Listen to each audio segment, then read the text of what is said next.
Good evening, everyone, and welcome to the IKoK, the International Koalition of Krones bi-monthly chat. We're very excited about this evening's chat. We have with us our first guest, so it's going to be a little different than all the other chats we've done so far, but we're excited about that.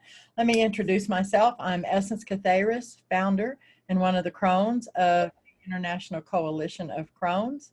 And I would now like to take this time to ask the other Krones to go ahead and introduce themselves and say hello. Kobaha.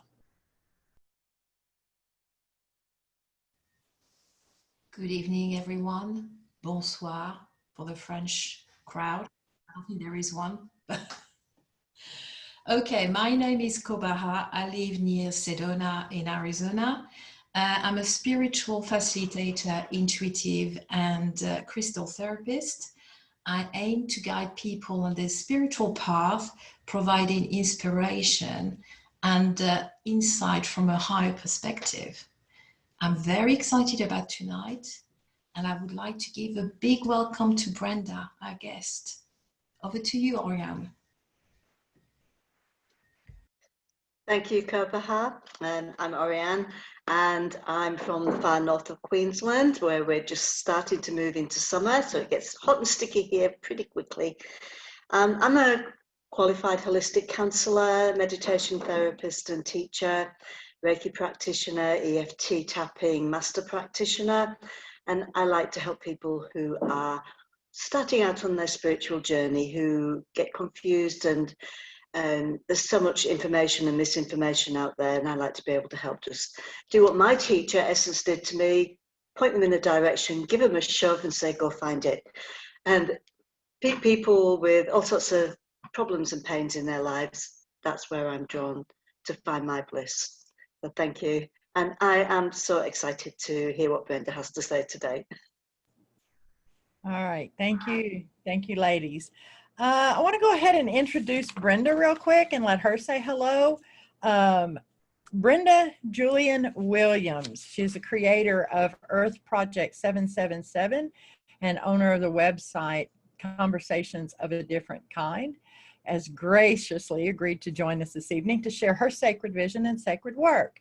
She's going to be sharing information of simple techniques that she has brought together in a very special way as shown to her in her sacred work over the past 30 years.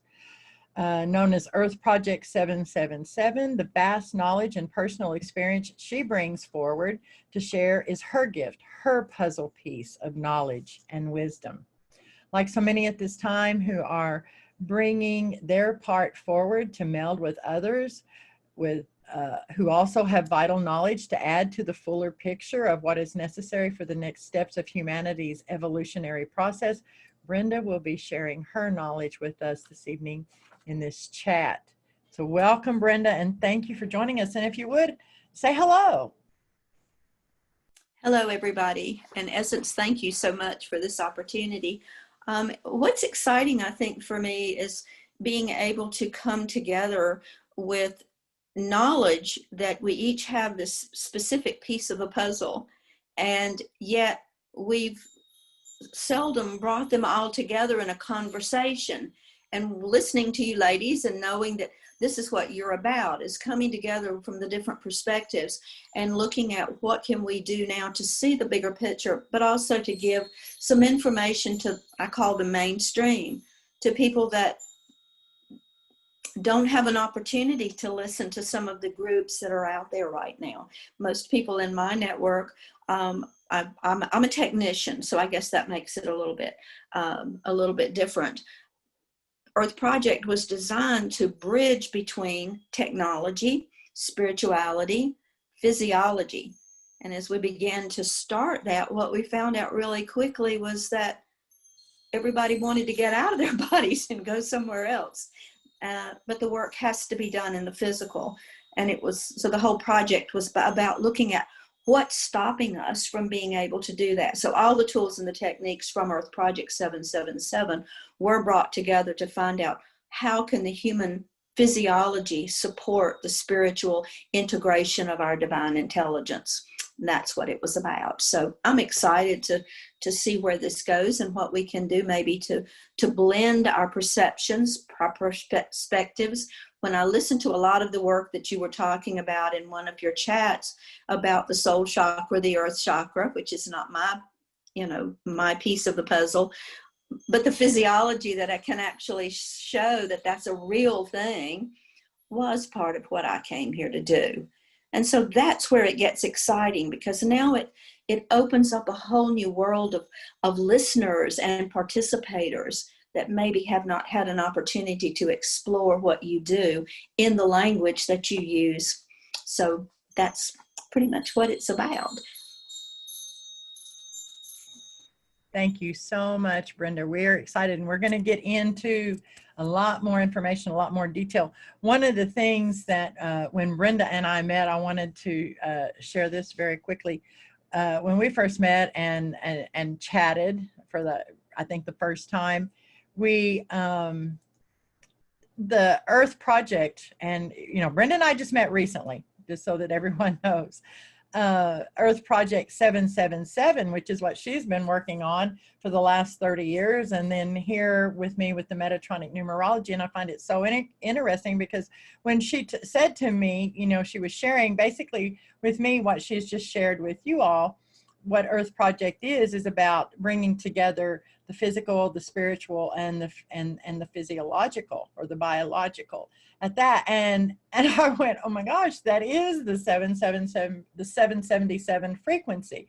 And with the Metatronic numerology, the I am keyword phrase for the 777 frequency is I am the multidimensional alchemical synthesis of technology, biology, and spirit. It truly is the 777 frequency and the work. So those confirmations, those things like that, here I've been working on my sacred work for just about, probably the same amount of time, or a little longer, about the same amount of time as Brenda is, these past 30 years, let's just say. And then here we meet. It's time to come together. Like Brenda and I've discussed, it's time we bring our information together, our pieces of the puzzle, and create this wider puzzle picture, this perspective that can be shared in so many different ways, in different verbiage and stuff that speaks to the ear and the mind and the soul and the heart of every individual, whether they're within this belief system or not. So that's what we want to do. Okay, so before we go any farther, let's go ahead and create our energy field in which we're going to do this evening's work. Okay, and we do that first by, I want to read the Metatronic numerology I am keyword phrases for the IKoK, what we call the IKoK frequencies. And all I'm asking is that everyone just take themselves into a centered space and just allow the energy of these words and these phrases to pass through you and over you, and to connect with everyone here, whether it's in real time, as we call it, or no time, no space, for everyone that will participate in this work. The first one of these phrases, these frequencies, the I am keyword phrase, and it is the 2266 frequency. We call this the heart of the IKoK. I am the master of divine balance. Through the remembrance of the singing of the sacred cosmic song of self, I ignite creation of new realities. I am that which rebalances and heals. The four cornerstones of the work of the IKoK, the 2277 dual frequency. I am the form of the sacred structure of collective reality known through the awakened divine rational mind.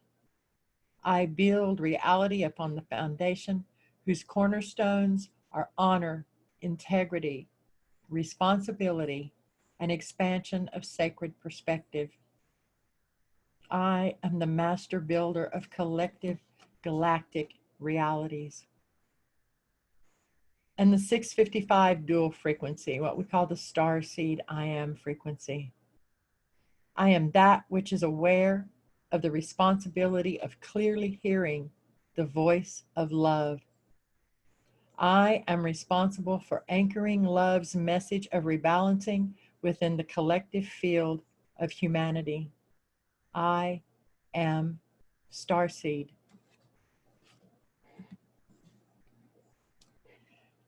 Okay. Thank you. We're going to, because this is our first chat that we've had a guest, and we want to give the vast majority of the time in this chat to our guest and sharing her information, because we've talked with her and it's some wonderful and amazing information that we think everyone will really benefit from.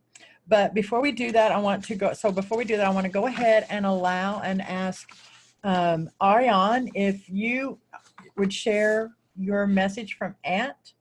And then when she finishes, Kobaha is going to draw one card, and we're going to use this to finish creating this energy field that we're working within this evening. And then we are going to start our conversation with Brenda and go from there. So Ariane. Hi. This message actually came through a little while ago, but it is relative to what we're going to talk about today. And so I'm going to take this opportunity to reshare it and hope that if you've already heard it, that you get a different message or a stronger message. And if it's new to you, that you find something in it that is right for you. In this collective consciousness, the individuals work together. They're industrious, determined, and strong. With stamina and patience, they can build or bring down things that are far greater than they each could as individuals. They work together for the good of all members of their community. And if one gets injured, the others will help it out. They'll tend to it. They'll help carry his load. They work diligently. And they understand that they have to put in the hard yakka, the hard work, if they want to succeed. And believe me, they want to succeed, and they are successful. These are the second most prolific creature on this planet. They have just one goal: the ongoing survival and success of their community. They're social creatures, and they know that all things will come with hard work, time, and conviction, and that they can overcome any obstacle if they all work for that one goal. So they do. They all work for that one goal: survival of their species. What animal could I be talking about? Human? We certainly have all these attributes, except for one. We too are strong. Most of us will work hard at what we need to do to survive as individuals and as family groups. A lot of us will help others who are in need. We can overcome amazingly hard challenges, and we're social creatures. The biggest difference between us and the animals I'm talking about is the one major step that we have not yet fully gained in our evolution. We don't work together for the survival of our species.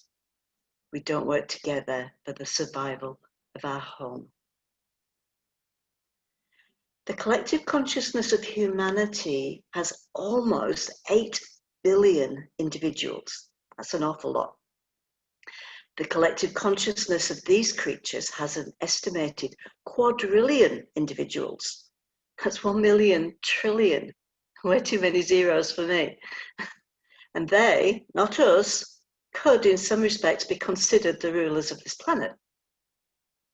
We humans don't even feature in their society. We're not on their radar. They have no idea that we are here. They inhabit every continent except Antarctica, which I find really funny because the last part of that name, Arctica, actually means powerful and complete. And the first part of that name, Antarctica, tells you who we're talking about: ants. I think it's fair to say that there are very few humans on this planet who do not really dislike ants. I know there's a few on this program. Some folk may have a fascination about how their societies work, but generally we have a tendency to fear them. We get angry at them too. They invade our homes. They can eat our homes. Certainly they can here in Queensland. They invade our homes and they try to take over our food sources. our water. They get into our kitchen cupboards, our pets' drinking bowls, into our beds, for goodness sake. I got bitten on the back last night by one. They swarm. They tried to set up new colonies in the wall behind your sofa, and we wage war on them.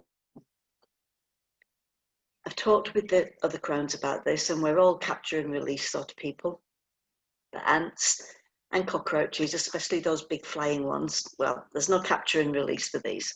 These get killed. They get swatted, they get sprayed with tea tree oil, pouring boiling water over their nests.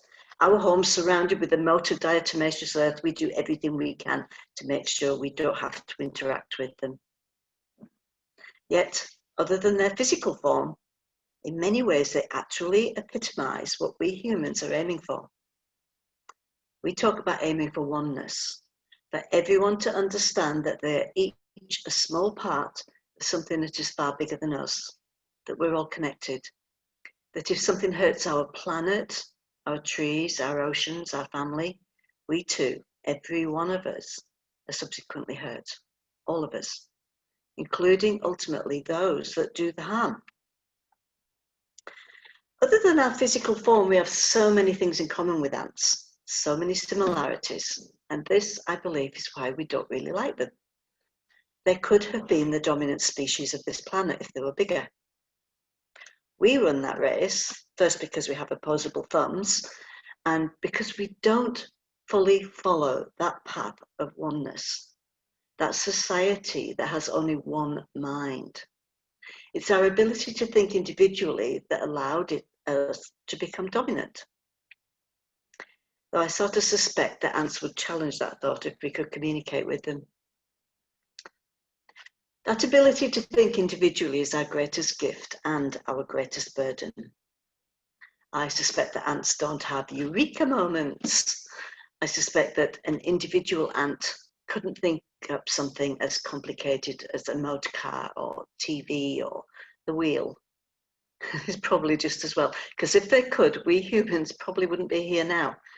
I think, and this is just my personal opinion, that this is a very ancient threat to our species that makes us hate them so much. The potential of similarity in everything other than physical form makes them too alike, too close for comfort. Ant's message is to remind us that we're stronger than we think. That if we can come together in common cause, then with hard work, time and conviction, we will achieve our goals. We can turn dreams into reality. Individually, we're small, and together, we're stronger than we could possibly imagine. All things are connected, but humans have that added ability to think individually. We need to learn to think individually and act as one for the survival of our species. That's really important. It's time to stop thinking about the small things. These will resolve themselves if we focus on that one thing we all desire, to build the best possible future for our species. Thank you. Thank you, Ariane. Kobaha. Okay, so Kobaha, if you want to go ahead and finish creating this energy field that we're going to work within this evening by drawing one card, and let's see what comes forward for us, if you would. Thank you very much. Problem. Now, tonight, I'm going to use quite new deck for me. I got it about 2 or 3 weeks ago, and some of the regular viewers would remember Rebecca Campbell. I've got as well the Star Seed. This one is called Will Work Your Light. So let's see what Spirit's message got for us for tonight.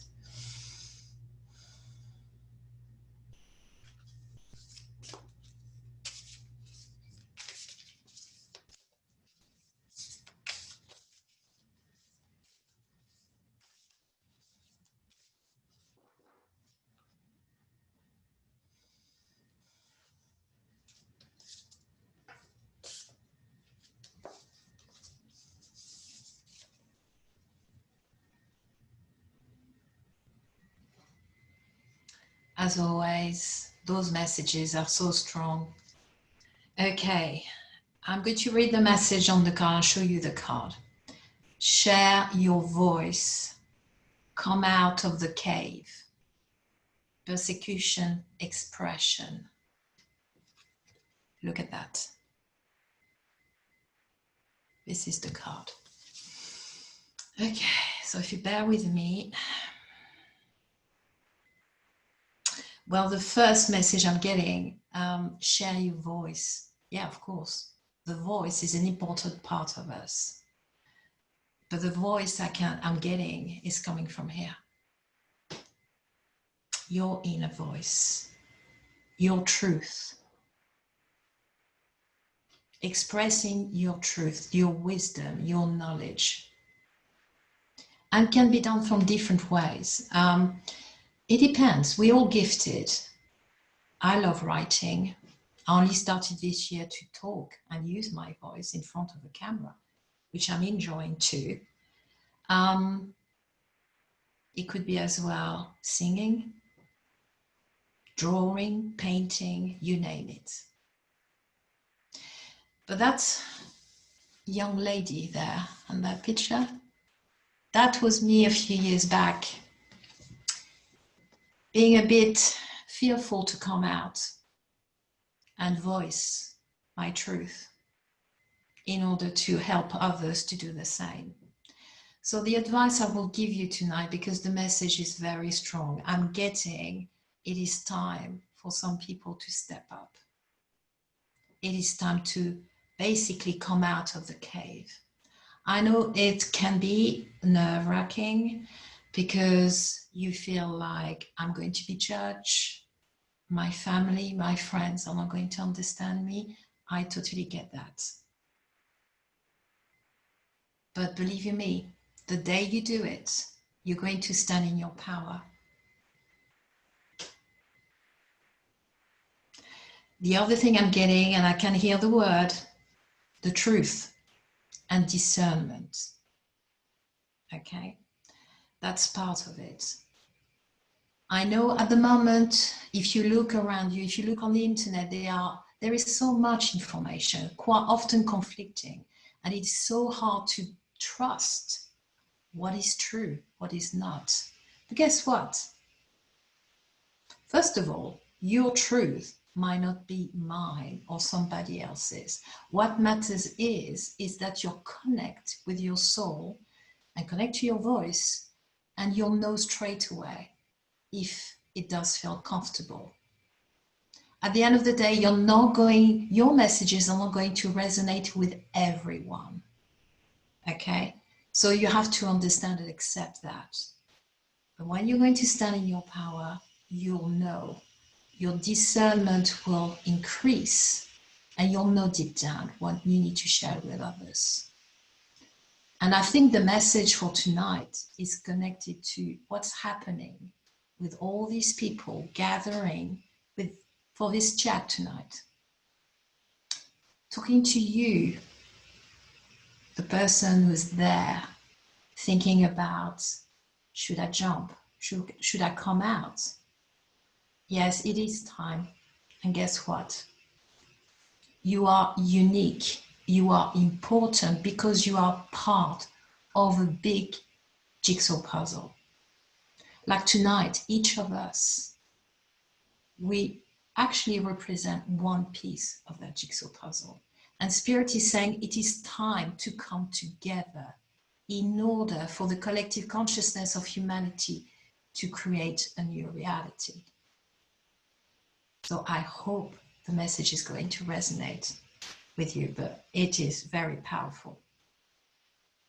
Over to you, Essence. Thank you.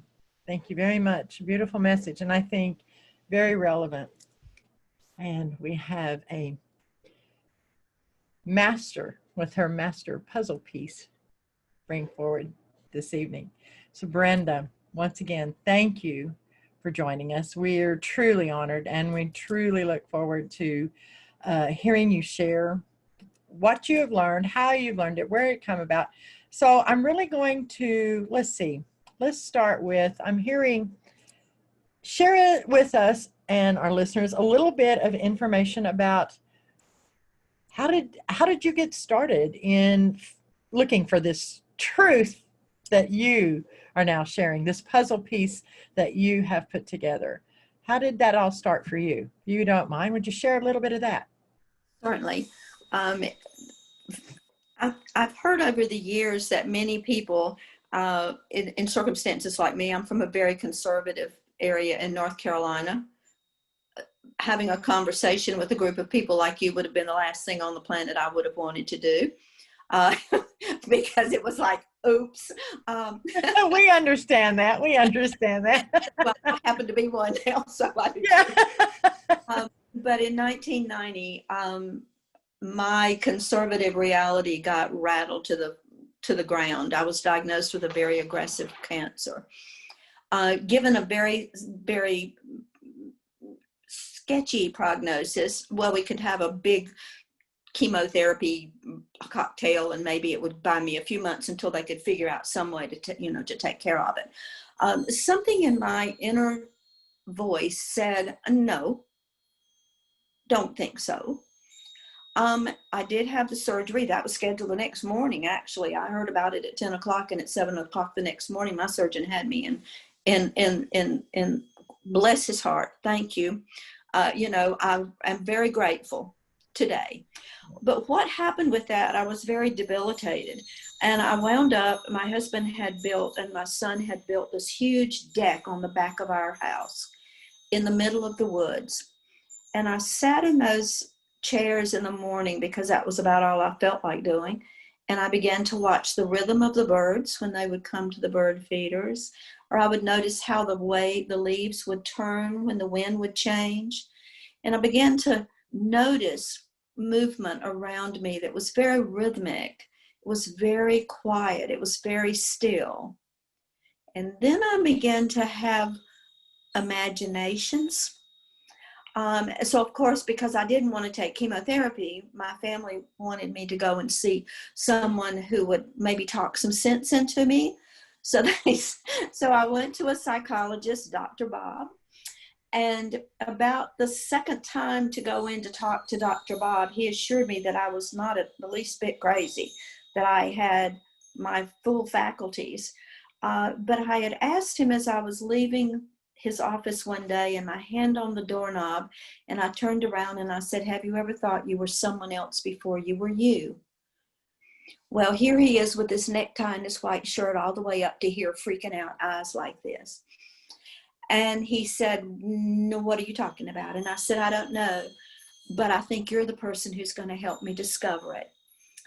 And I said, I want you to think about it because I think I want you to hypnotize me because I want to find out what this is that I'm feeling and I'm hearing and I'm experiencing.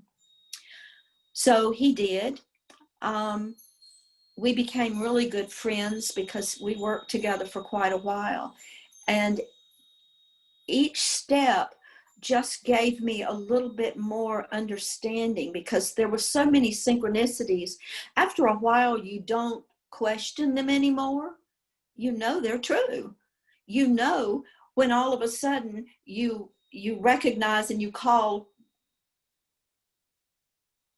Sioux City, Sioux Falls, and find out, yes, come up, this is where Black Elk used to do his vision quest, and Charlotte Black Elk was inviting me up to her house. I've still got the paper that I wrote all that information down on, but I never went.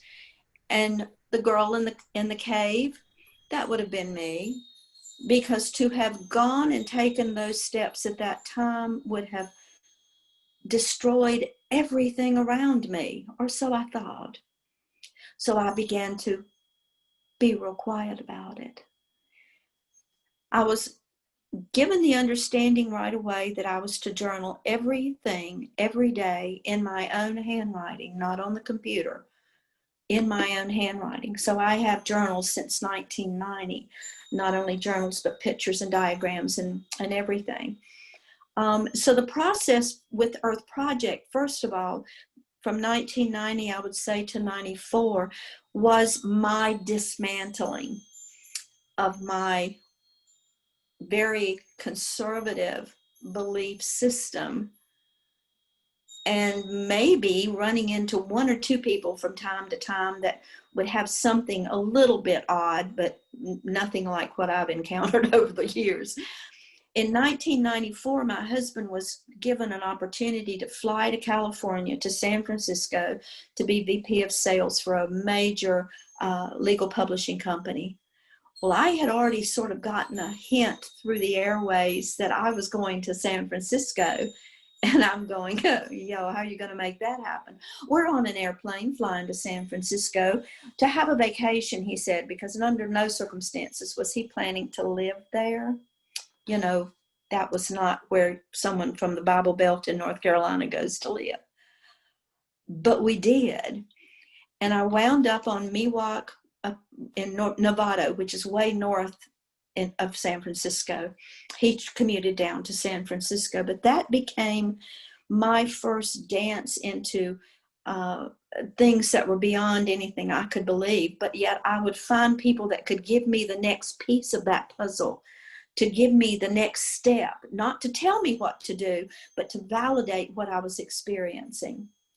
Very soon into it, and this was one of the things Essence and I talked about, when Earth Project actually began to take form, there were five vibrational signatures that were input into that, because it was determined that there were 5 missing vibrations in the human being. Because what we're trying to do now is to figure out, why is the human being not stepping forward? Why is it in a loop of repetition and can't find its way out? What's happening? And so on the Cosmic Dry Erase Board, I selected on the far left-hand side, Future Science and Technology, because I thought, I don't like math. I hated science. I'm going to take that one. The Cosmic Dry Erase Board actually became the representation of this, these 5 vibrational signatures. And my connection with Essence right away when we began to talk, why our numbers kind of match out and the project kind of matches her Metatronic numbers, is that's because Metatron was there. He was a significant person. I've used person. They're very real to me. In all of his different vibrational forms, you know, there are many levels of that consciousness on the planet. I had to work my way through those levels to be able to then understand the significance of the mathematics that were coming in to create the triad wave, which was part of the Earth Project. Mary, I wasn't sure which Mary they were talking about. Was it the Magdalene? Was it the Mother? But all I knew was that that was one of the vibrational signatures. Melchizedek, had to look that one up, didn't have a clue who that was. Michael, oh, I knew Michael because I'd seen John Travolta's movie, you know, when he played Michael. I'm on that one. Maitreya.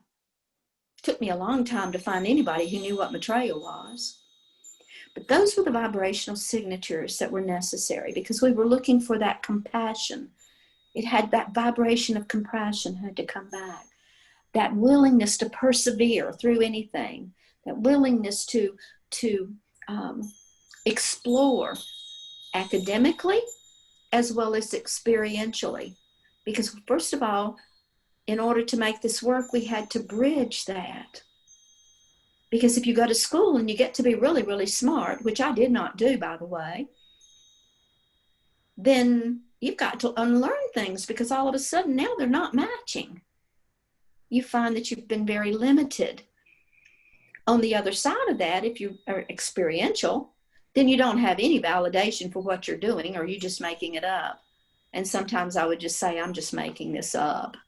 Because A, I'm not smart enough. Back to the cave. I don't have credentials. I don't have.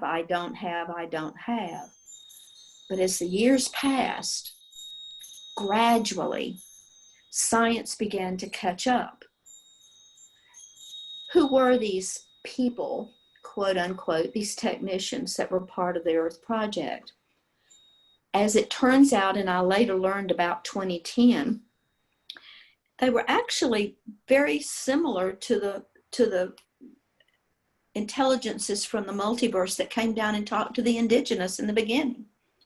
I learned that from one of the grandmothers, because the Lakota had done a book and put some of the information out, and I was sitting with one of the grandmothers. Her name is Silver Star, and she turned her book around and pushed it over to me and said, "Now do you see what you've been doing?" And it was the exact replica in their vernacular of what was going on in my world.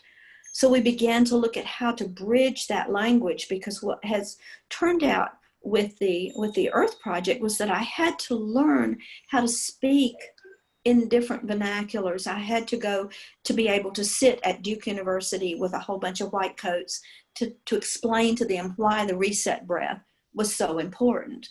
They knew about sympathetic, parasympathetic, but they didn't understand it in the context that I was explaining it. But they knew it was something important, so they kept calling me back. Let's hear one more time. Well, why don't you go prove that? I'm not a medical center. It took them a long time to prove what these intelligences have brought in, not just in my piece of the puzzle, but in all the others that are out there. It's amazing now that the pieces are beginning to come in, how closely overlapped they are, and how they definitely support one another. And yet the most difficult was going into what I refer to as spiritual or metaphysical arenas, mainly because in the early days, I'm a technician. I can only talk technology. I can tell you about the physics, because that was what I had to learn from the technology of the multiverse. So now I'm listening to your call, and you invited me in when you were doing, I think it was the solar chakra, the soul chakra, I don't remember which one now. But all of a sudden it's like, oh my goodness, they're talking about RBQT 18 inches. That's what our 18-inch tube is. Well, we're taking these things into the masses. These are going into hospitals. They're going into working with schools, with children, back in the 90s.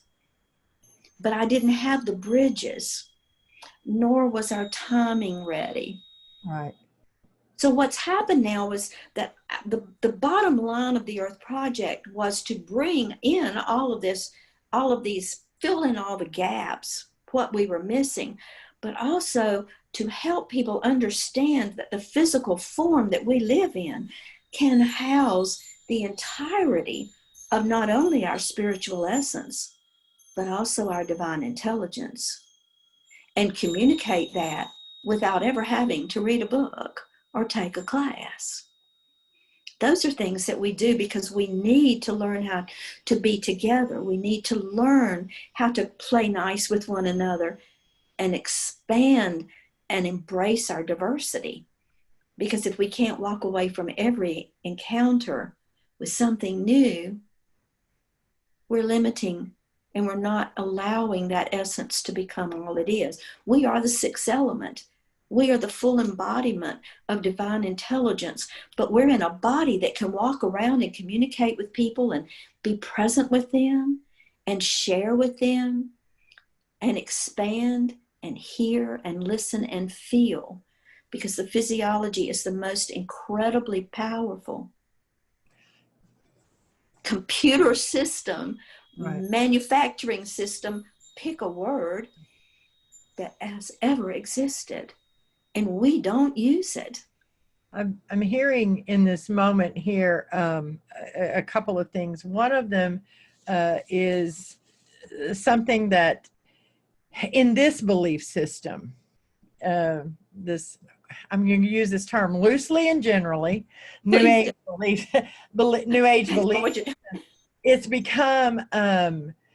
become sort of a subconscious, if you will, thought or belief that there's something less sacred about the physical element than there is the non-physical elements of the human form and even the non-terrestrial human form.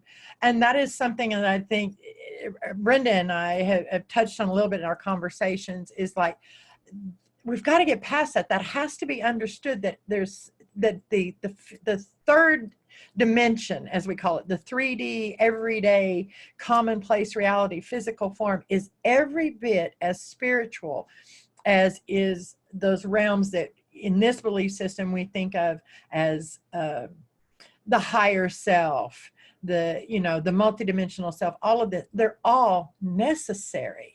And that to me is a big part of this, the 777, whether it comes from the Metatronic, because that's the frequency. From my perspective with the Metatronic numerology, all that 777 is saying, this is a frequency bandwidth that's bringing this type of information forward. It flows. This information flows on this 777 frequency wave. And that's exactly what Brenda, from my perspective, in her piece of the puzzle, in her vernacular and terminology, and what her sacred work has brought forward with this Earth Project 777. She is saying, okay, here are some techniques, some very simple techniques. And I'd like to move on to that now, if you don't mind, Brenda. And let's have you share a little bit of information about two things here. I think that our listeners would be really excited to hear about, and also to learn how to use for themselves and for others, assisting others. And that is the reset breath and the quiet touch, or sort of the RBQ2 18-inch, if you will. So if you could explain that to us a little bit, I'd appreciate it. Be glad to. Very quickly, we learned, and when I use the word we, I'm talking about the multiverse and the technicians that I've worked with. I became a we a long time ago, not because I was less than, because I was part of the team. And I was a significant part of the team, which all of us are, because we are embodied here. Because we are in the physical form. That's exactly. Right. Exactly. We have to be able to. So it was figured out very quickly that the physical body functions at its original design when it is in a parasympathetic balance. Sympathetic is pedal to the metal, rush, rush, rush, we're stressed. 99.9% of the population on this planet is stressed one way or another, maybe a little bit or maybe a lot. So how do we do that? Well, normally, most of the breath practices in RBQT is not a breathing practice. It's not breath work. It has one purpose, and that is to reset and to give you an opportunity to balance that parasympathetic, sympathetic system. We're told all the time, take a deep breath. Anytime you inhale, you are setting yourself up to run, to move. That does not mean you're always going to move, but that is a sympathetic signal. So what do? We tell people to inhale. So what we do to change that is we don't start with an inhale. We don't tell them to inhale and then exhale. We just say exhale. Because the minute you exhale, the shoulders go down. So let's just have a little example of that. I want to take a deep breath. I'm going to tell you to take a deep breath. Everybody take a deep breath. Now, stop. Where are your shoulders?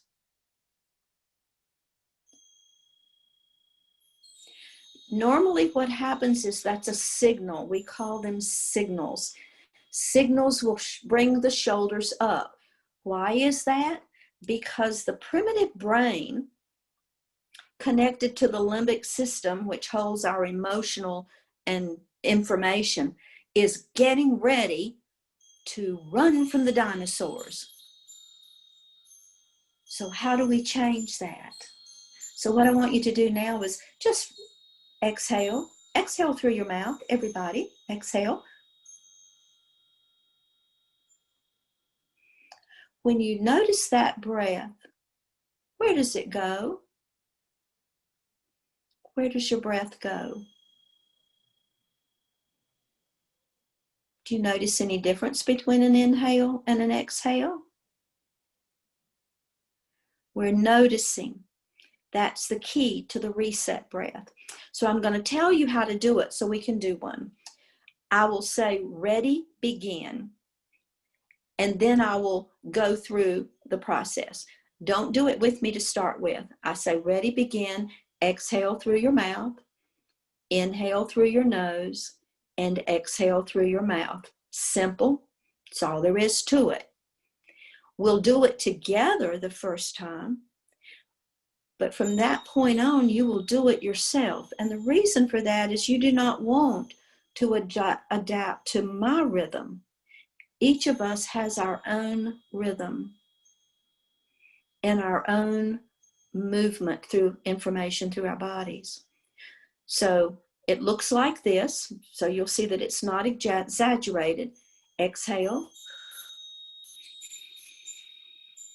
Inhale.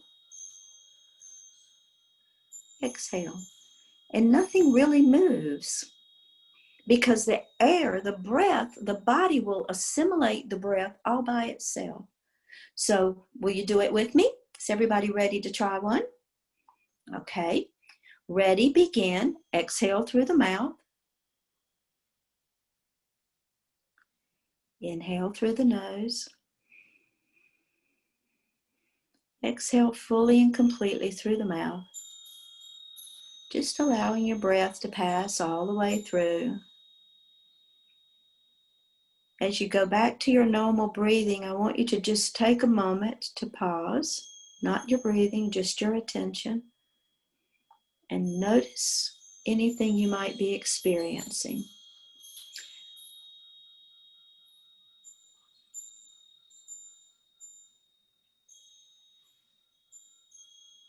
What was that? What did you notice? Anyone notice anything different? Everyone gets a little shy on us here. It was very calming. It was very calming. It's an interesting thing when you begin to recognize the difference. All this is doing, all reset breath does, is to bring you an opportunity to calm yourself down. It will lower your heart rate, and it gives you that moment of pause. When that happens, you have an opportunity to change your thought. So the second part of that is what we used to call quiet touch. It's connecting the circuits. Remember, you have an ancient chakra system that you all are familiar with. You also have a routing system that goes through all of the organs and systems of your body. Part of that comes from the vagus system, which is that as soon as you're in the embryo, it's the vagal crest. It's what gives you life. So I want you to take your left hand, particularly the palm of your left hand, place it anywhere on your chest that's comfortable.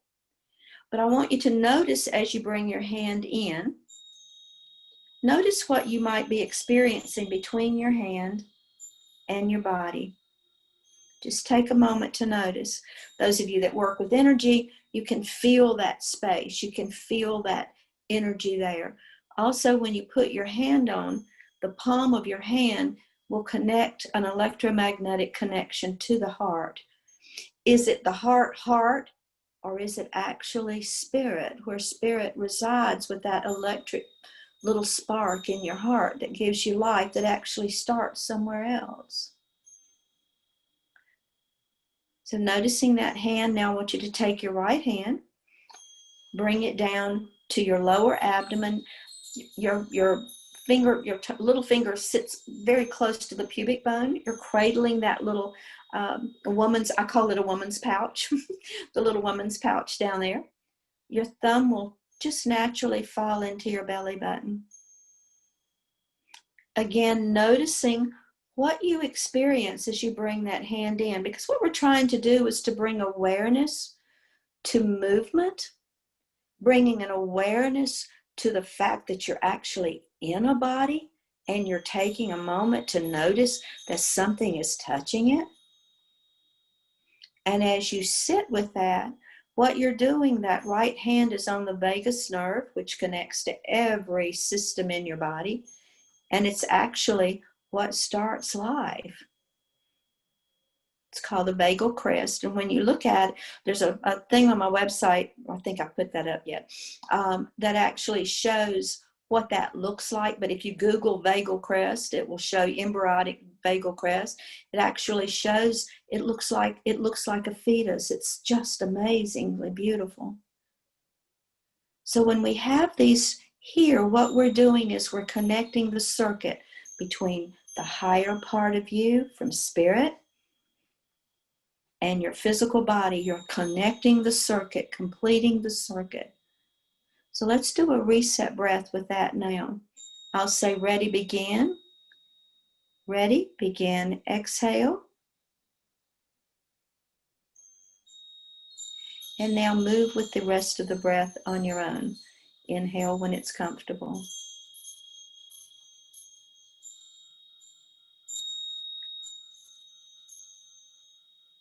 And on the final exhale, just notice what you might be experiencing.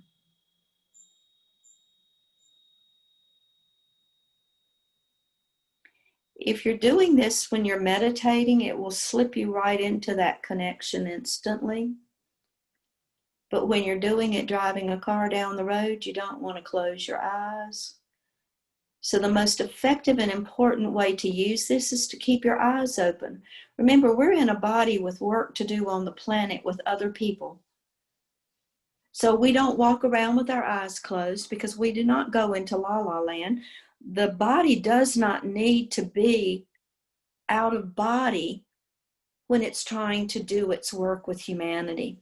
It needs to be awake, alert, and moving in an alpha theta state, fully embodied.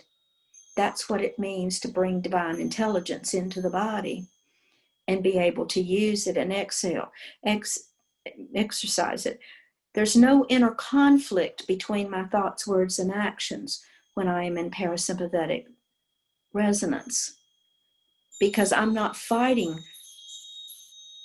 Am I going to be intelligent, or am I going to be spiritual, or am I going to be a human being? I am all of those. Everyone is. And particularly now. Tomorrow begins a 10-10-20-20.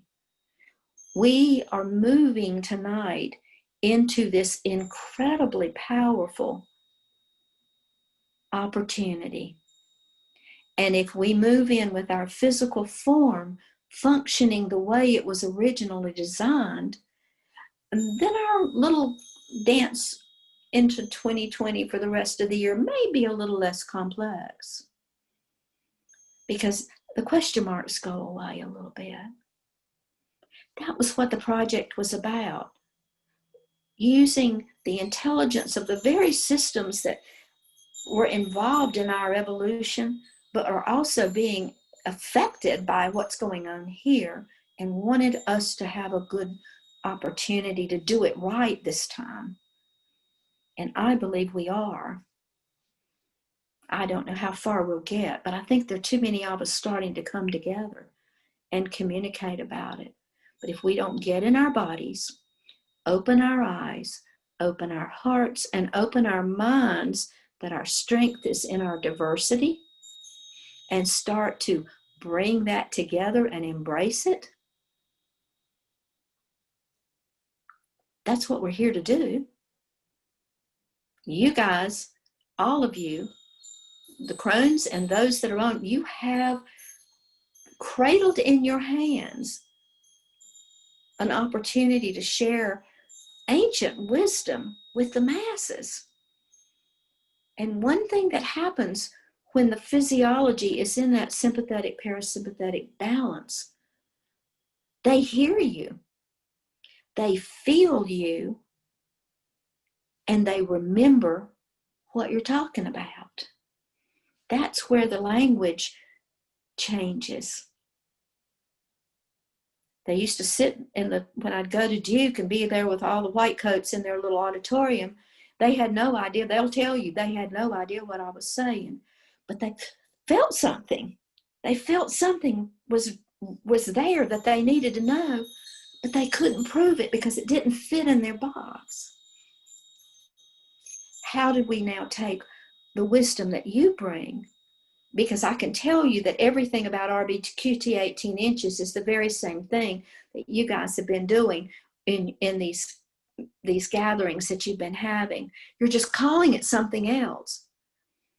But you're dancing in that 18 inches, which is our signature of who we are from the beginning. Here is, I want to share right here. I don't mean to interrupt. Please do. No, it's, there's too much good information you're sharing. This is about sharing this information this evening. Thank you. But I do want to touch on, because you and I have talked about, and a term that I want you to share your definition, let's put it that way, of the morphogenesis, what that means, okay, to you, related to the Earth Project 777 and the RBQT 18 inch, if you would. Right. For some time now, in the science world, in the physics world, in all of these, everybody is, if they have any metaphysical now, they're talking about it. Right. Talking morphogenic field, and they're spelling it morphogenetic or morphogenic, Genic. And it didn't feel, when I'd listened to what they were saying, it didn't resonate with what I knew the directives from the project were. So I began to just look and see what that meant. And there is a real word, and it's called morphogenesis. Genesis is the beginning. It's not the personality. Morphogenetic relates to the personality. There's a new project that started in August of last year. I was called back to the cabin in Tennessee, August 1st, 2019. Heels dug in, don't want to go, do not want to open this up again. Please, please, please. No. Okay, I'm gone. So I'm here in the cabin, isolated for a year, in order to look at what is one, I call it a Hail Mary. What can we throw out that can maybe tag into where we are now and give the humanity one more chance? One more chance. Because I was hearing it from people like Essence. We're all saying, whoa, we've been doing this for a long time. Where's the next first step? Where are these people that are supposed to be taking all of this now and building on what we brought? When I got there, the first thing was understanding what a trivector is. And I'm going, let me look up what a vector is. Because I knew that when I was doing a lot of off-planet work, there would be certain vector codes. And it's how we traveled through the multiverse, knowing how to travel without getting lost, I guess. But there were certain vector codes. But the interesting thing about vectors is that it moves. It's multi-directional. Scalar, on the other hand, is force and in forward movement. So you've got to have the thrust, but you've also got to have the movement. Well, the first thing that came out of that was, did I not understand that the human being was a trivector? And I'm going, well, just show me. Just show me that's true. But actually we are. Every system in our form allows itself to be multidirectional and also to work in different groups of cells. Right. Everything This actually plays into what we talk about in this terminology, our terminology here, being multidimensional. Mm-hmm. It's the movement. It's the flowing through. Okay, I'm sorry. Go ahead. No, please. To throw that in there. Yeah. No, please, anytime. Because Yeah. What's important here in my version of reality is that we have to start communicating how we bridge, because it's significant for me to understand your vernacular, because I'm going to meet someone over here that I'm going to have to talk to about it. Right. And it vice doesn't versa. mean, Exactly. yeah, Right. It doesn't mean I have to learn to do what you do, because it's not my piece of the puzzle. But if we do not begin to communicate, that's why conversations of a different kind is there. It's saying, no, we're not going to talk the way we used to.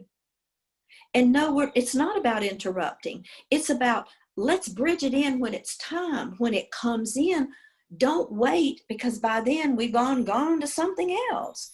It's not. Exactly, It's about because that's how the energies meld together. It's, you know, just what I'm hearing right now is there is time for a talking stick, and there is respect, and all of this is always called for. But if we let the moment of the weaving pass, then it's lost. And it is, people used to ask me back in the day, you know, I'd say something, because if I said it, it had to be written in stone. Oh, only for this moment. Don't have to repeat. I could never repeat anything. What I learned from that part, and what I've learned through the years, is what is the cadence? How is the cadence of the person you're listening to? There's a certain cadence that says, it's not coming from Brenda. But it is. It is. It comes from each of us. I don't channel. I never have. I embody. There is a difference. And the whole goal of the project was to say everyone on this planet has the encoding, the potential to embody divine intelligence anytime they want to do the work. And it isn't about how much you know. It's about, are you having conflict between what you think you know and what you've been told and taught? And here we go. Yeah. It's about allowing connection. It's about allowing connections. Yes. And feeling them when we're, you know, and what'll be fun when you stop recording. Yeah. When somebody turns on, you know, I get excited about that. That's when I get excited. Yeah. It's when everything just goes crazy, because what happens then is that the energy does come together in a different way. The field, this morphogenesis field, there is no separation. And yet we separate because we compartmentalize everything. We can't all talk at one time. We can't have that flow and that fluidity because it's politically incorrect, socially incorrect, right, sometimes rude. All of those things that we do, and yet when we hit that resonant field, that morphogenesis field, it flows.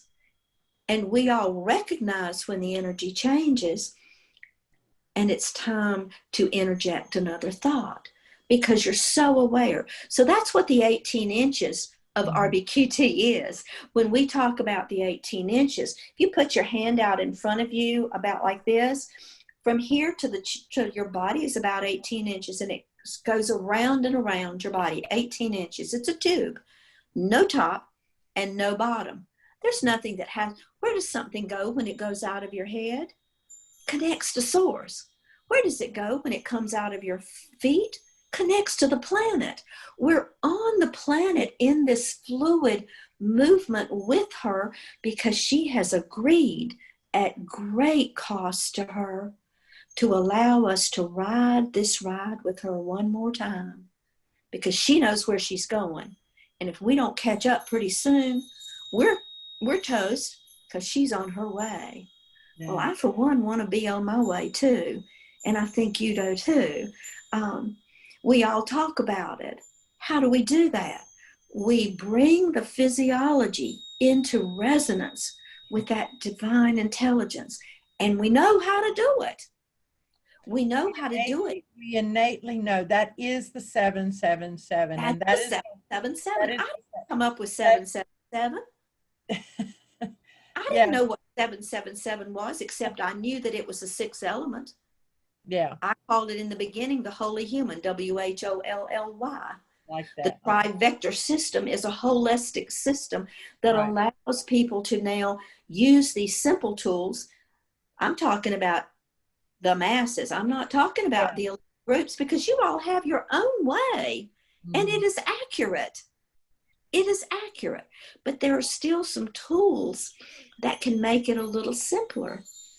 And Right. that's That's one thing that I personally see and understand and try to convey whenever the opportunity presents itself, the melding is, once again, in this belief system, we have this tendency, and it's these kind of these subconscious thoughts that have just sort of gelled, you know, and not necessarily always correctly, but you know, it's a journey and it's a learning process. And that is one of the things that I see is this whole thing about, we use the terms here, awakened and unawakened, okay, and 3D and mainstream, and you know, 5D and all of this, and that's all cool and everything. It's terminology that we understand when what we're talking about, just because it's a form of communication, and that's okay. But when we become so set in it, and it starts actually becoming a dogma, and that's what it has done in this belief system. It has become a dogma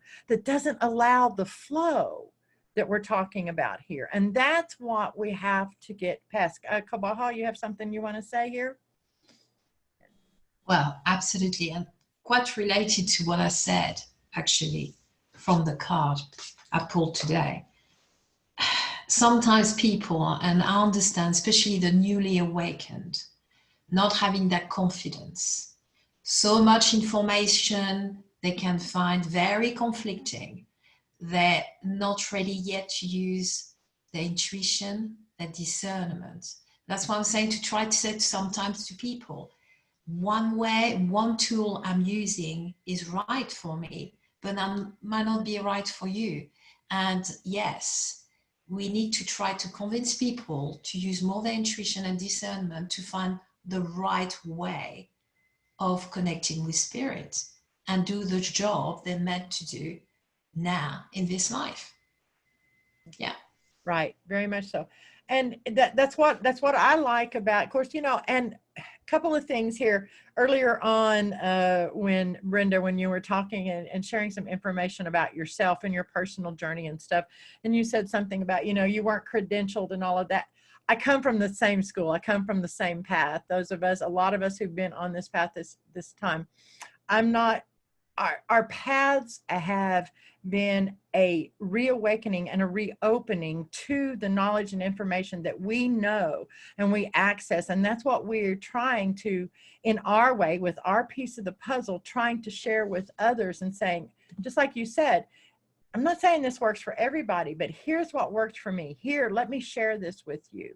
Let us share this with each other in the hopes that each individual something will click and they will open up to that morphogenesis of self that you talk about, you know, and the understanding of self. Absolutely. And one of the physiological, there is a physiological reason that people are so blocked in. There's a real reason for it. And what was so interesting in the process of feeling it, I would feel it, and then I'd say, well, what's in here? Or I'd go look, and I'd find out there were certain things in here. And as time has evolved now, there's so much more. You know, what's one of the things recently is about the sphenoid bone. Now, in the beginning, in the early days, I called it the hypothalamic axis, pineal, pituitary, and hypothalamus. And that was what I knew in the brain. From, you know, that's what I knew, not because I knew what it was. I didn't. I had to find out. But I knew that was the center of where it was going to happen. The sphenoid bone looks like a butterfly. My code name, when we were running from the government, was Butterfly. My logo for Quiet Miracles is Millie. She's a butterfly. This was back in 1990. Okay, 1991. I interject here. My mother's name was Millie. Well, Millie was, I knew her name. She became quite an important part of Quiet Miracles. Quiet Miracles was the beginning of Earth Project.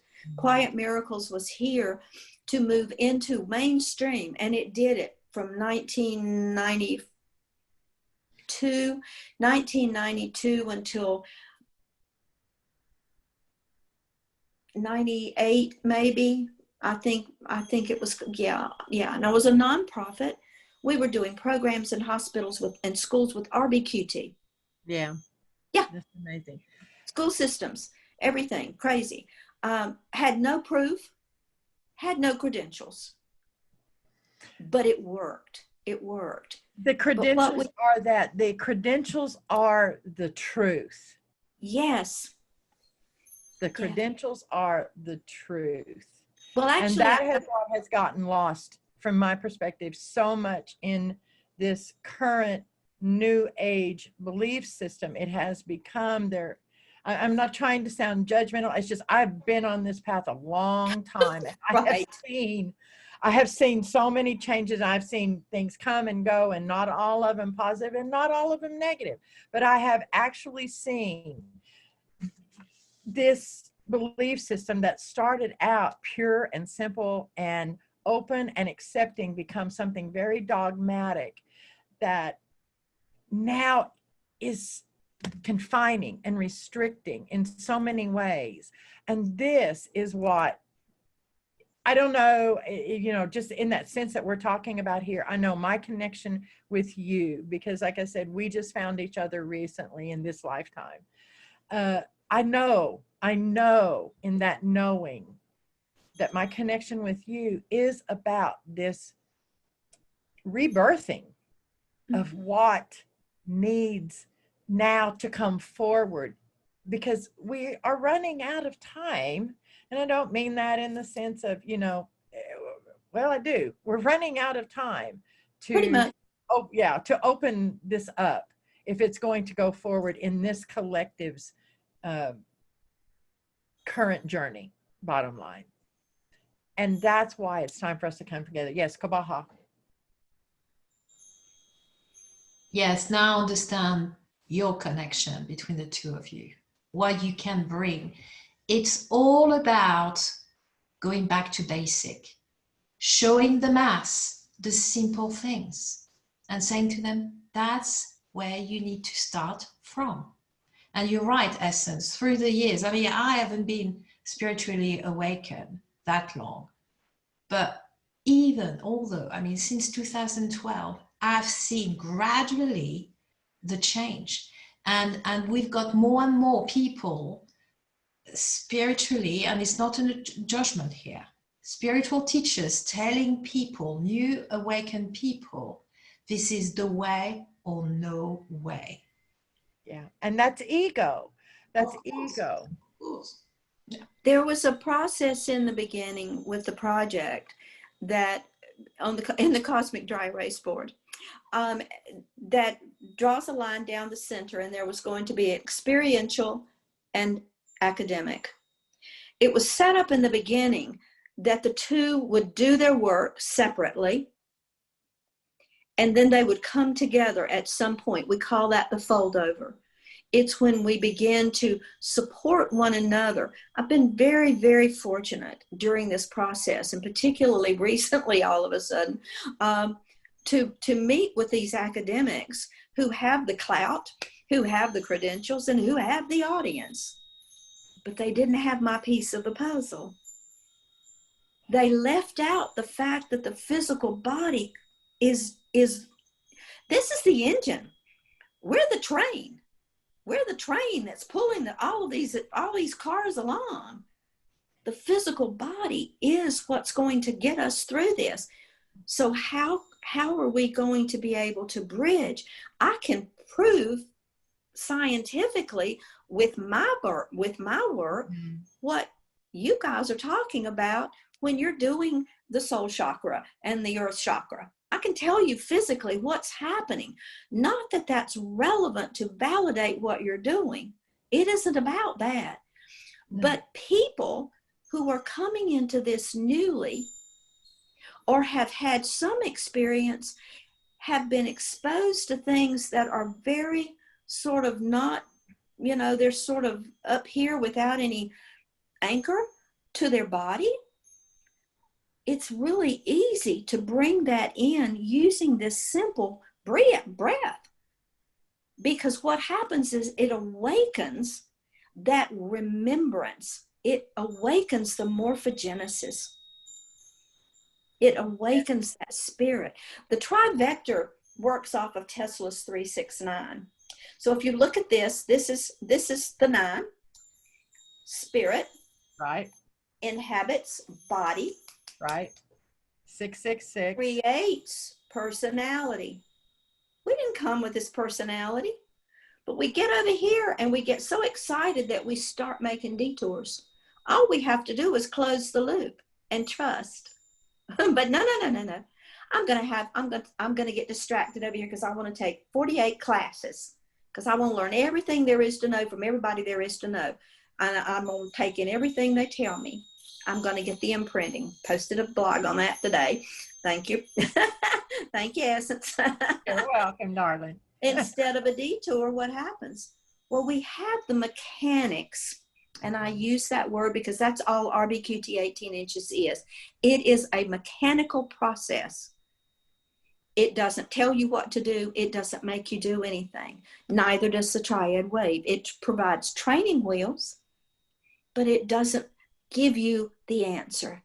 But it opens that portal within your own physiology and your own memory to ask a question. And when you ask that question and then engage in dialogue, it's feeling dialogue. It's not just blabbing out information. I can bore you to death with all of that. Just like Essence, it's too much. Don't get me started. I don't have enough. Yeah, that's Brenda. I've been laughing about the two of us have so much, but that's our job. See, that's just it, and that's what we understand. It's not everybody's job to do what we do. Thank God. It's not, you know, and that's okay, you know. But we all are here. We are a puzzle piece. We are here, and each puzzle piece is absolutely relevant to the conscious evolution of humanity, which, by the way, is going to be the topic of our next chat. So gave that one away a little bit. This has been, Brenda, this has been amazing. We're going to have to ask you back another time because I know we could talk about this for at least this amount of time again. And I'm pretty sure that our listeners would love to hear more. You have so much information to share. The simple tools that everyone can do. Okay. These are so relevant now. So I hope everyone took away, and I'm going to give you a chance to share any more information that you feel you need to share this evening here in just a moment, before we do go ahead and call this one an evening. Or a chat day, evening, because it's we are international. We're all over the planet, so it's different times. But you know, it's evening here, so it just comes out of my mouth. This has been amazing. The RBQT 18-inch is a wonderful, amazing, simple tool that everyone can use. That reset breath with the quiet touch and that 18 inches of understanding that the information is flowing. Thank you, Brenda. Anything else you want to share this evening that you are hearing or feel needs to come out in this? And if, you know, if you're willing, we would love to have you back maybe in, you know, I understand that you're busy and everybody's busy, but if it works out, maybe you could come back and visit us in November and we could chat again and share some more. Totally up to you, and we'll find out how, you know, everything works out from there.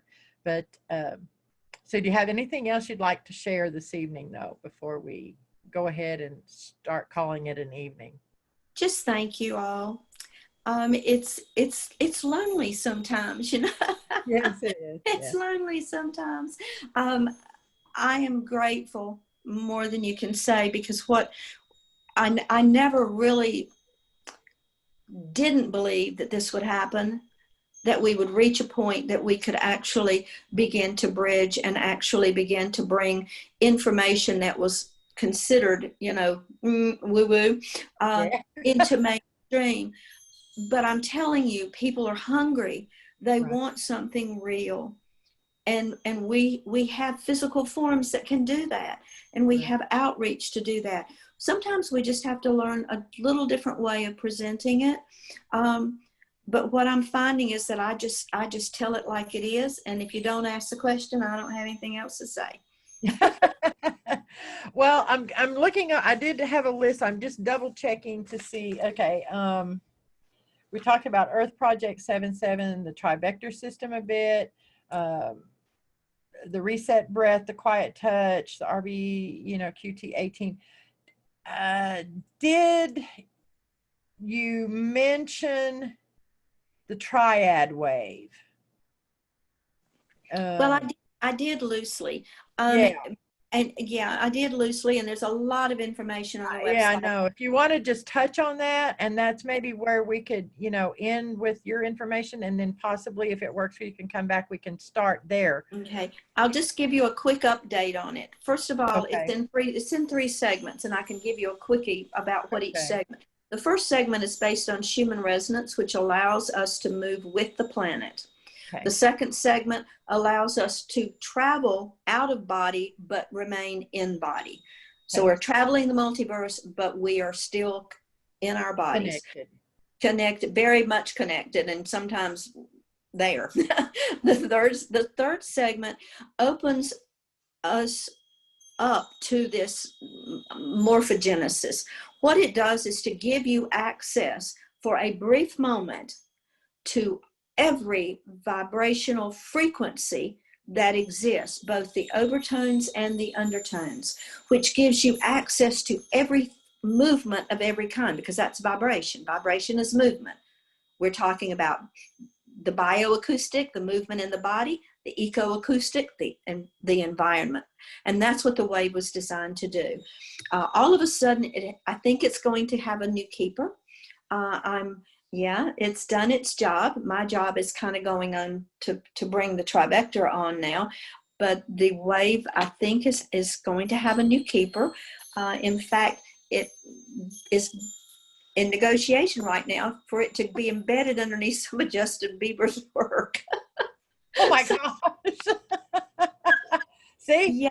Here, melding. The exciting part of this is, and the instruction and directive from the project from day one was to have the wave embedded underneath all visual and audio and live work, because what it does is it creates a buffer around what's being presented and how you receive it. And when the physiology is in that parasympathetic, and you've got it's been running around in the Schumann now since 1996. So I mean, it's out there. But what was so exciting is all of a sudden, working with a guy in LA who produces Justin Bieber, wanted to know, would I be willing to let him put the wave underneath it? Oh, heck yeah. Yeah. Because what happens is it goes underneath and it catches in a Mori pattern, which is a tweed, anything that's out of resonance with the golden mean. So this is a way we can calm the eco environment. And so they're on a real big push now to get in touch with a lot of different producers. And I think this young woman is going to she's going to be the new keeper, I hope. She has kind of danced with it a little bit, and now she's looking at how to publicize it to make it be something that everybody will want. I can see this. What I'm seeing right now, what I'm seeing, visualizing is, I'm going to call this the new 432. Because, in other words, with the musicians, when they, the harmonics. And I'm also seeing the analogy of a dream catcher when you're talking about, because it's catching, like you said, these disharmonious frequency movements through the collective field around the planet. That's amazing. And this producer tunes all of his music to 432. So that's why he was contacting me. Right. And I said, well, what about all the music that's not in 432? And he said, oh, well, we don't want to do anything with that because it messes it up. I said, precisely. But you can put the wave underneath it and it will bring it into 432. Right. That's so interesting. Yeah, that's interesting because I work with crystal bowls, and I have I use a set of 12 with the chakras and the sharps, so the off chakras. But what I have found is the 444 in energy work on individuals and people, they will break up. Okay, so in other words, if I'm using these the bowls to work on an individual's energy field, they will break up the disharmonious blockages and things like that, and then you bring in the sharps in the 432, and they begin the resetting in the energy field. Just a sharing there.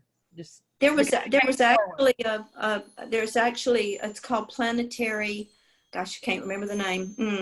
A crystal bowl did it in Sedona back. I think it was maybe 2011, somewhere around in there. And there's actually a CD. She's in LA now, but she was in Sedona. So they did a crystal bowl collection using the wave underneath it. Oh, that'd be awesome. Yeah. Yeah. It's still available. It's, I have a link to it, I think. Well, I'll have to get with you on that and see what can't do there. So, all right, this has been amazing. We really would love to have you back. Hopefully that works out. I do have a message I'm going to share before we begin moving out into our ending of this chat that came in this morning. But and then I'm going to share it, and then we're just simply going to move. We always end our chats on a note of silence. So with that, I'm going to go ahead and ask the other two Krones to go ahead and say their goodbyes and thank yous if they want to do that very quickly. And then I'm just going to read this message. May in some way seem a little unrelated, but I know energetically it's not unrelated because it came in this morning for a specific reason, and we'll read that, and then we will move into saying our goodbyes. We will stay on after we end the recording. So for anyone who wants to talk and share, they're welcome to join us afterwards for that. And we want to thank everyone, let me say it now, for joining us, especially Brenda. Thank you so much. Your work is amazing. We're so honored that you shared with us this evening. It's wonderful. And we will see each and every one of you again. So Ariane? I just want to say thank you for joining us this evening, or lunchtime for me, and a huge thank you to Brenda. There's lots and lots of information there. Personally, I'm looking forward to re-listening to this, because there's so much that sort of like goes like that you want to catch second or third time through. So thank you, Brenda. I look forward to you coming back again at some point. And well, another chat where all the messages have been flowing from the beginning. And again, thank you very much, Brenda. It was so interesting. So many confirmations here tonight. And I can't wait to welcome you, actually, and the other Krones too, for another chat. And thank you for anyone who joined us this morning. Evening. I'm whatever. And we'll I think we should all just start saying good day. We'll get the Aussie out there. Good day. Okay, good night, everyone. Wherever you are, bye. Au revoir. Thank you, ladies. I appreciate it. I did run a little bit more information than I realized, but it won't take long. Okay, the frequency that came through for tonight's chat, I want to share that, was the 555 dual frequency. It's Metatronic numerology. I am keyword phrase is I am change. Through clear connection to the higher self, I anchor the awareness of divine will into the physical realms. I wanted to share this about this because a lot of people, when we use the term divine will, it's like, what is that? So what do we mean by divine will? Divine will is not speaking about the will or meaning the wants, desires, or the fate direction of some force outside of our individual self that we perceive as omnipotent or above our own consciousness. It is something that is more than our mere human consciousness. Is it something that is more than our mere human consciousness? Yes, it is. Is it something outside of our self-knowing? No, it isn't. Divine will is our natural state of consciousness. To borrow a term from Brenda, I have become fond of, it is our natural state of morphogenesis. Morpho means form, shape, structure. In biology, morphogenesis means the origin and development of morphological characteristics. It is the formation of structure. Genesis means the origin or mode of formation of something. So morphogenesis, as we are speaking of here, means our innate knowledge of the form of the original state of, not only our original knowledge of how to develop our physical form in a state of perfection, but also the divine will or the sacred plan for which we, as the collective conscious mind, we are set out from source to experience reality as. That is what we mean by divine will. So understanding now a little better what we mean by the term divine will, the 555 dual frequency, I am change. Through clear connection to the higher self, I anchor the awareness of divine will into the physical realms. This was this evening's energy field and message energetically that we wanted to share. Now, the message that came through this evening, or excuse me, this morning, is about truth. Truth, knowing truth, hearing truth, understanding truth. And to me, I do see the connection with everything we've talked about this evening, but I'm just going to read the message. If as a species, our perspective had always been to accept truth, instead of trying to change truth to be as we desire it, then we would not be inundated in our current reality experience with terms such as alternative facts and false news. We would not now be existing in a reality in a world where it is almost impossible to trust anyone or anything. We would not be living in a world where doublespeak, newspeak, and doublethink have become a part of our everyday reality. As a species, we need to accept the truth of our responsibility in creating the reality experience situation we currently exist within. We need to accept the truth that we created this situation by not being willing to face truth, but instead attempted to rewrite truth to fit some pathological need we as humans have to always be seen as superior. Superior to not only each other, but superior to all life forms, terrestrial and non-terrestrial. We need to remember that the truth is, life is not this difficult. Right is right and wrong is wrong. And the ability to recognize truth and what is right and wrong is the innate original guidance system within the human psyche and soul, what Brenda calls our state of morphogenesis.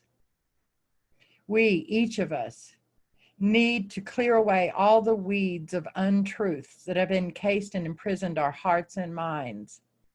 We need to recognize that living within a reality we have created by believing these untruths we have been telling for so long has manifested a global societal experience that is like trying to grow a vegetable garden in a field of kudzu vines.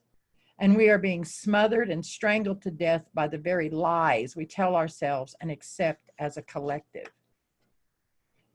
We need to see that by not being able to live in the light of full truth, We have created a world where we exist in a state misaligned and disengaged from ourselves, from each other, and most especially from the truth. We need to not only recognize this truth, we then need to do something to rectify it. We need to take responsibility for what we have created. And we need to stop living in lies, and we need to find our way back to truth.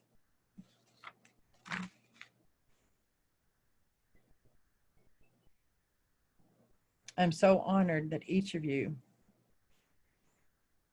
has joined. I'm so honored that each of you takes seriously your sacred work and your service to the collective of humanity, to the universal mind and the universal one heart and mind. This is an amazing journey, and the physicalness of it is what makes it so special. And when we remember the truth that our physicality is sacred and we begin treating it as such, we're going to open up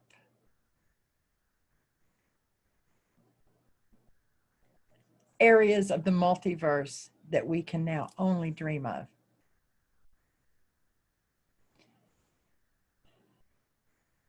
Let us simply exhale and let go of untruth.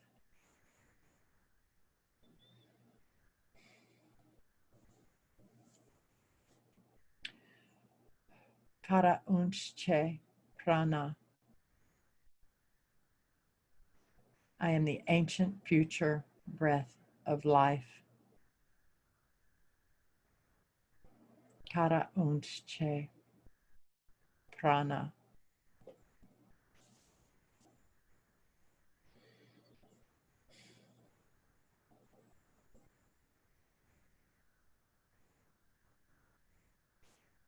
Kara unche prana.